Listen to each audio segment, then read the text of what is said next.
We're just discussing whatever happened to Joseph, Jesus' father. We never hear anything about him after they got him out of the temple with the keys. Where was he at the crucifixion? Dead. When did he die? What? We don't know when, probably old age. Here's what we've got. Well, old age for those days. No, old age. Yeah, he wasn't physically. Well, we've got this vision, although we don't have a clue where we got it. We've got this vision of Joseph as a young man who is betrothed to this young woman, Mary. Mary, we've got a clue that she was somewhere, fairly young, because they married very young. But we've got this focus on Joseph of being a young man of about 20 years old. There is no grounds for believing that whatsoever. I thought he was about 40. No. Older. Here's where tradition comes in to the experience. Scriptures do not tell us that Mary, a young girl of the age of 12 or 13, was betrothed to a young man of the age of 20 or 30, whose name was Joseph. We're not told ages. But here's the tradition of the church. And this comes to us from one of the non-canonical Gospels. What? Which gospel? Well, you can find it in the Gospel of Mary. You can find it in the Gospel of Nicodemus. What? Nicodemus. Nicodemus. It's there. You can find it in several of the other Gospels. But these are not canonical, so we don't know. But they became the source of tradition within the church. Here's the tradition. Mary has been raised in the temple precincts. Her mother and father prayed to God for a child. A child was granted them, and they vowed that as soon as the child was weaned, hang on to your hats, ladies, that was about 3 to 5 years old. They did not wean children at 6 weeks, Right. Yeah. They are not puppies. But when she had been weaned, she would be given into the temple. So, the old women who were allowed on the temple grounds because they were past menopause, this all has to do with the purity laws. Right. The old women were given the task of raising this young girl there in the temple precincts. But as soon as she started her cycle, she had to be gone. Otherwise, the temple was unclean. You could not have that. So, at about the time of puberty, they have to find Mary a husband. They have to get her out of there. Complication. Mary made a vow of eternal chastity. She gave her virginity to God, so she can't get married in the normal sense of the word. So they have to find her a husband who is no longer interested in fathering children. So how do you do that? Oh, man. The older the better. So what they do is they call the heads of all of the families, the oldest heads of all the families to gather in Jerusalem to pick which one of them is responsible to raise this woman in virginity. No sex. How do we choose? Well, let's let God choose. Each head of the family had a staff. Let each head of the family bring their staff. Depending on the gospel you read, whichever one leafs out or whichever one blossoms is the one we choose. And God wants him to be responsible for Mary. Joseph shows up with all the other old guys, and they're just standing around, kind of looking at one another, saying, what are we doing here? And all of a sudden, Joseph sees this bud on his staff. And he says, oh, that's not good. I don't know what that means, but it's not good. So he hides his staff. Well, they come around looking at everybody's staff. And they say, Joseph, where's your staff? He says, oh, I got it here somewhere. Pull it out. There's a leaf or a flower on the staff. They say, you must be the one that was chosen. And suddenly a dove comes and lights on his shoulder. All right, this is the guy. You've got her. Take her home with you. Raise her like a sister. That's it. Suddenly she's pregnant. Now you can understand why Joseph is a little worried about this. Because those priests are going to say that he didn't do his job. Either he got her pregnant or he allowed her to get pregnant. He was there to protect her virginity, not to get her pregnant. Now you can understand why Joseph would like very much to put her aside quietly, because he is going to get kicked out of the temple. That wasn't God's plan. But you see, Joseph was an old man. So of course he didn't live 30 more years to be there at the cross. He was lucky to make it to 12 years of Jesus' life, but not a lot further. So he was already dead by the time of the crucifixion. And We gone. also hear that there were siblings, though. Yes. Okay, and that's the key. That's one of the keys. The concept was that Mary had vowed her virginity to God, so if she got pregnant by God, that is, the child Jesus was God's, then, although people didn't understand it terribly well or appreciate it, that was something else. Theologically, that's okay. But for her then to continue to have children would be something else again. So the church taught that she had no more children. But then we have these brothers and sisters of Jesus.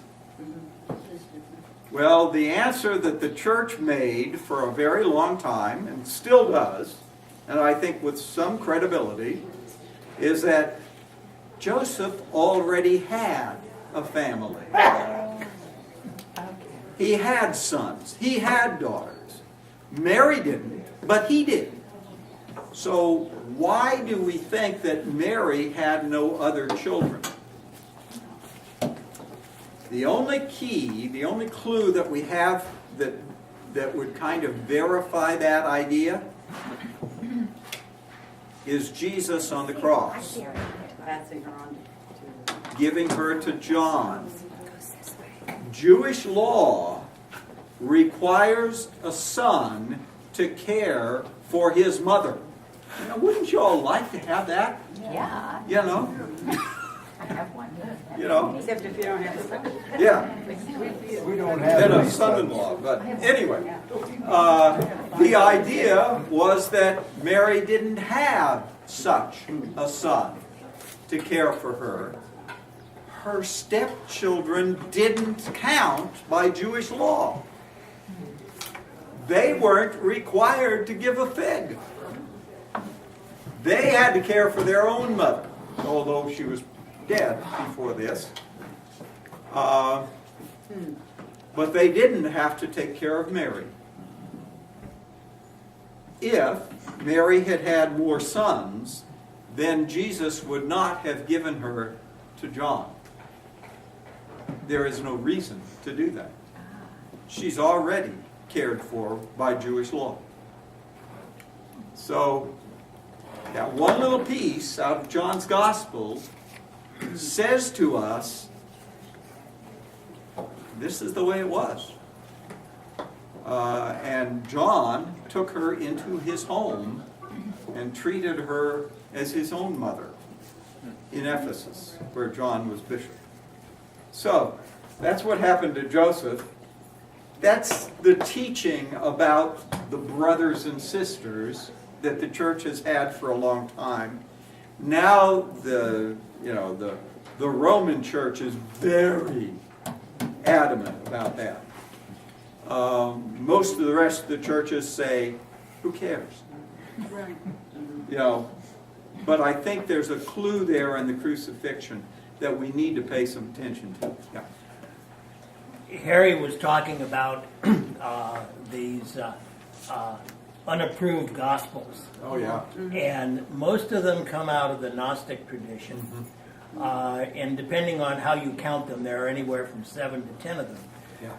They are still, to this day, extremely important in the Orthodox Church. Oh yes, especially the Coptic church. Yeah, exactly. And in the Anglican communion, they are also important because Cranmer, who authored our first prayer book, drew heavily on the Orthodox tradition That's right. to develop our own liturgy and this sort of thing. As did the Serum Rite before. Exactly. And in the Orthodox Church, you can see evidence of this all over in their artwork. Oh yeah. Especially in what they call the festival icons. There's a specific canonically developed icon for each of the major festivals in the Orthodox Church. Two of those icons, the one of the Nativity and the one that they used for Easter, which is called the Anastasis, are based primarily on the Gnostic Gospels Yeah. and the symbolism in it. And Joseph in the Nativity Gospel is practically an outcast, Yeah. or in the Nativity icon. Yeah. He sits down in the corner being confronted by an even older man who is called the Tempter, who is chiding him for believing this ridiculous story about how Mary got pregnant. So, Are you So referring to the Apocrypha? no. Okay. The Apocrypha is a totally different group of writings. Those are intertestamental writings. I've not heard of these others. Yeah. These others have been around since the time of since the first century, but they weren't put in the Bible for specific reasons, because there are some pieces of each that are rather kind of doubtful. The Gospel of Thomas was not put in the was not chosen for biblical reference because at one point Peter says to Jesus, "What are we going to do about your mom? Only men can go to heaven, and she's a woman, so she can't go to heaven." And Jesus responds, I will pray the Father, and he will make her a man, so that you can... Would that be in translation though? No. She is a low man. No, that is not a problem of translation. That is the way it's written. How weird. Just recently, I was reading that they had found a Gospel of Judas, Yeah. and that portrayed him differently. Oh, yeah. Well, one of the things that we always try to do is we try to portray Judas differently. Because we feel sorry for the poor guy. The first three Gospels give us that option. And they say, this guy was he made a mistake. Albeit a terrible mistake, but he made a mistake. Yeah, he did. And he paid for it with his own life. And the question has always been theologically, will Judas ever get into heaven? Yeah. And because of that theological question, there's always that group of folk who say, oh, God's got to forgive him. It was a mistake. He was looking for something different, and he did something dumb, but, Was it a mistake or was it part of God's plan? well, see, that's the problem. Yeah. So, John's Gospel doesn't give us the option of feeling sorry for No. Judas. Not at all. But the other three do give us that option. We can feel sorry for the guy. And so, we keep getting these crazy things. A friend of mine, Fred Ramsey, wrote a book about Judas. And part of that is that Judas kept a diary. No, Judas didn't keep a diary. Makes a good tale, a good story. It's kind of like the Da Vinci Code, Yeah. Makes a good story, but there's absolutely no fact there. You give enough fact to make the possibility viable, and then you try to get people to suspend their sense of reality long enough to follow the story. And that's what any good writer does. But, They couldn't have a diary, they would have to have a lot of rocks to chip out. oh no. Big, heavy tablets. They now know, They said it was a Be- papyrus. because what they have discovered is an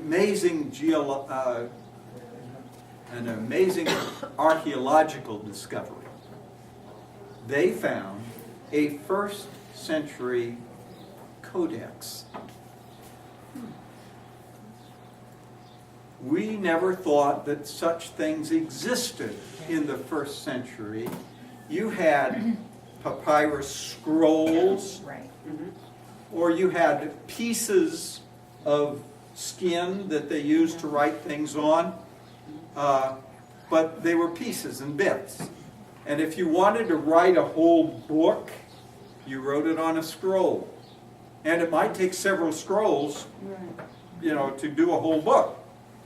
But the archaeologists found a codex from the 1st century, which is an amazing thing. Could I borrow your bulletin? This bulletin is a minor codex. If you take it apart, see what you get? 2 pages. When you fold them and put them together, and with a piece of string, tie them together, you have a book. The type of book that we call a codex. It's a book. And they had these things in the 1st century. That's amazing. What did they use? The paper wasn't used? No, but they used sheets of papyrus that are trimmed so that they're the same size and can be folded and tied together. Now, what does that do for biblical understanding? What's missing in Mark's gospel? What does Yeah. Mark not have that the other gospels have? Nativity. The nativity. The beginning of Mark has no nativity story, and it begins in the middle of a sentence in Greek. Part of it's lost. The other thing that the original pieces, the original translations that we have of Mark's gospel, have no resurrection experiences. Codex says it all. The outer cover, the outer page Beginning and end. was lost, Isn't that something? or pages. Nativity and the resurrection. The beginning and the end is gone. It's there somewhere, yeah, find it. You know, if that's the case, and at least now it's a possibility, what a change that is in the way we view Mark. Interesting stuff. An archaeological find that nobody hears about, except archaeologists and biblical students, changes the whole way we look at Mark's gospel.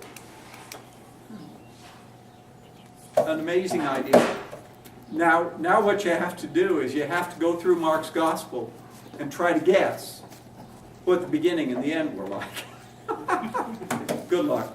Isn't the Gospel of Mark, though, the oldest copy Yes. that they have of the gospel? That is as far as we can understand. Yeah. And there are, none of this is certain. Keep that in mind. None of this is certain. As far as biblical scholarship can see, Matthew and Luke copy word for word, in some instances, from Mark's gospel. But they have other things that are not included in Mark's gospel that they add. So the theory is that Mark was the first gospel to be written, and Matthew used it as the base for his gospel account. Then Luke, who was at best a biographer, not a witness, but a biographer, came in and put together stories about Jesus that he had garnered from many different areas. One of them, obviously, was Mark's gospel. Potentially, Matthew's gospel. But there are also healing miracles in Luke's gospel that don't occur in the other gospels at all. But isn't And that so because they- Luke was a physician? Yeah, Luke was a physician. So the possibility exists that there are other tidbits floating around the world somewhere in the first century that Luke has access, to which Luke has access. And so he includes them as well as what Matthew and Mark have. The one he doesn't include is John. How did they decide which books to put first, since they all have the same? They're quite the same. They voted on it. They voted on it, literally. They drew straws. They had a council of the church, and they said, what books should we include and in what order? And the order has changed off and on. And some books that we have now in the Bible have at other times been ignored and not included. Two in particular, Hebrews and the Revelation, spent their years going in and out of the scriptures, depending on the council. So it was a little strange. But You they, think Mark would be first, since he was the yeah, first to get out? but they didn't see it that way. They were not critical in their reading of the gospel accounts. So it didn't matter which came first. The first Except John. The first council of Nicaea, the one that Constantine called, Yeah. was in 313, 300 years after the event. And by that time, the writings that we now include in the Old and the New Testaments were all completed. Yeah. Done. They were all done by then. So, but the one thing that they did realize at that point was that John's gospel was so different from the rest of them that it kind of stood alone. So they put it last. If they were doing it by time sequence, I think not all biblical scholars would agree with me. In fact, most of them would not agree with me. That Mark and John were probably written at about the same time. Keep in mind that you didn't have all of the material.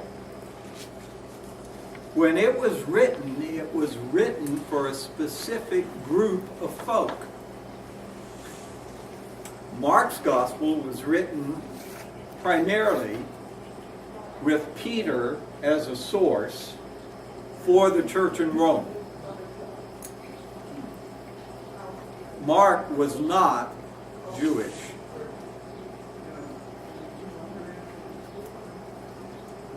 So it was written for the church in Rome, and Peter is, aside from Jesus, who is the obvious star of the show, Peter is the secondary star of the show. And it was written in street Greek, is it? Yeah, Koine. But now, the oddity is that John's gospel, I think, was written at about the same time, but for an entirely different group of folk. It was written for the folk in Asia Minor. So the folk in Ephesus and Asia Minor would have at their disposal only John's gospel. The folk in Rome would have at their disposal only Mark's gospel to start with.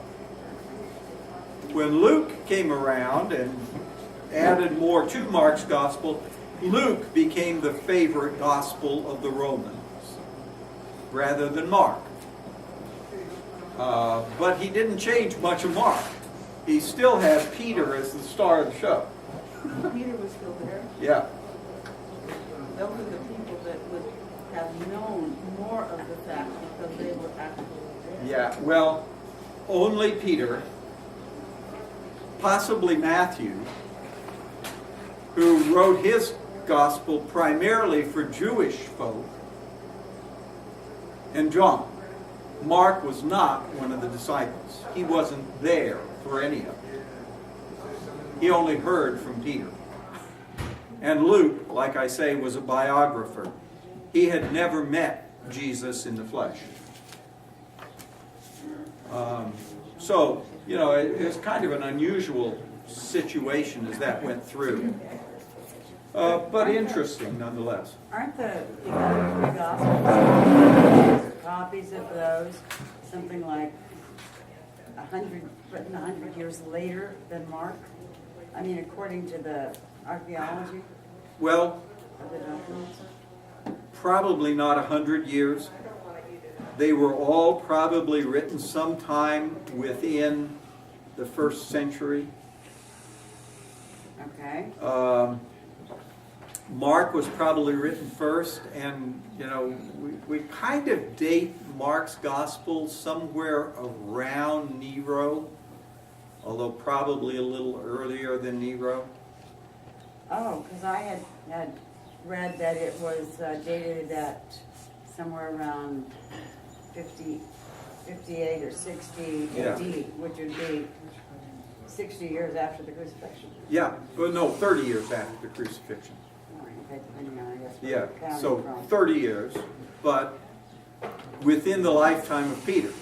why is Mark writing the gospel in the first place? Because Peter is about to die. He's an old man and he's about to die. So they want it down in writing.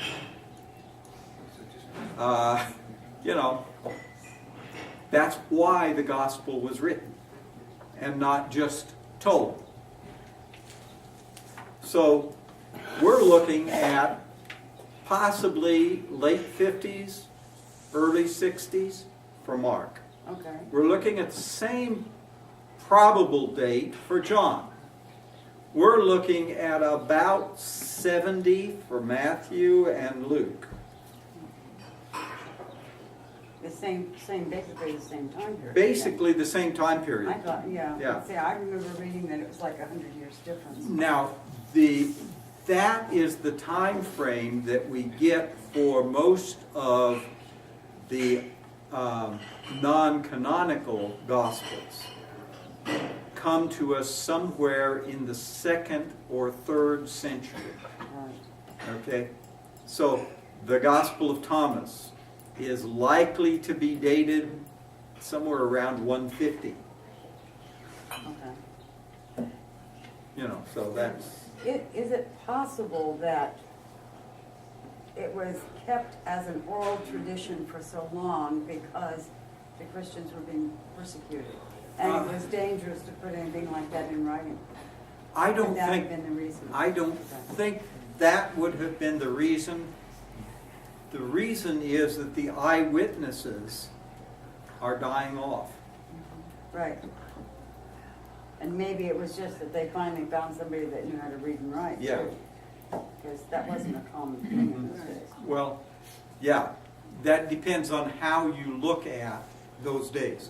Yeah. You know, depending on the individuals, that might be more common than you would think. Matthew obviously could read and write. He was a tax collector. He had to keep records. Right. Luke had a correspondence. So obviously Luke could read and write. Mark? I don't know. We don't know too much about Mark. Because he was not one of the disciples and we just don't know about him.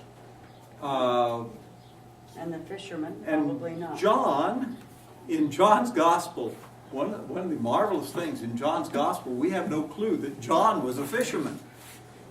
In fact, the Gospel says very specifically that John knew and was part of the high priest's group in Jerusalem, not some Galilean fisherman. Now, he may have started in the Galilee, but at some point he knew the high priest's family well enough to know the name of their slaves,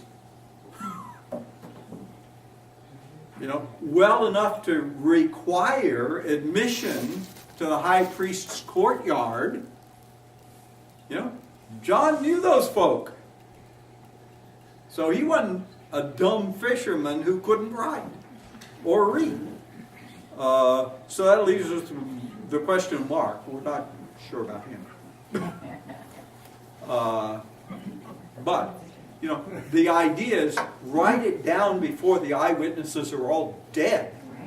You know, and we're looking at Peter's death coming up because we can read the signs of the time. You know, we know what Nero's going to do. You know, so better get this down on paper. John, I think, if John actually did write the Revelation, John had another reason for putting that down, and that was so that the Romans would read it. I like that. He wanted them to come get him. And they didn't. Oh, well, you can't win them all. But do we know for sure which John it was that wrote Revelation? We don't know for sure, but again, you know, every biblical scholar is going to have their own interpretation of things. And there are a lot of biblical scholars who say that John that John, who wrote the gospel, could not possibly have written the epistles and could not possibly have written the Revelation. I don't see that as an impossibility. What is their argument for them not being the same person? Because the Revelation does not deal as much with love as the gospel. That's only if you read the Revelation as a gospel of war. If you read the Revelation, as I think it was written, as a gospel of hope, a book of hope for the Christians, then there's nothing in there that says this couldn't be the same John. And the epistles, there's really only one epistle of John. John writes 3 epistles. The first epistle is the one that he wants to write, and the second 2 are trying to get people to read the darn thing. He writes it to an individual, and he says, and read this to the church too while you're at it. And then he writes the second one to the church and says, read the first one. So that's the way. When you look at John, you really have to look at the gospel. You have to look at the first epistle of John, and you have to look at the Revelation. And I don't see any real reason why they can't all be the same person. Particularly if you look at John as being the youngest apostle. And he certainly lived a long time. So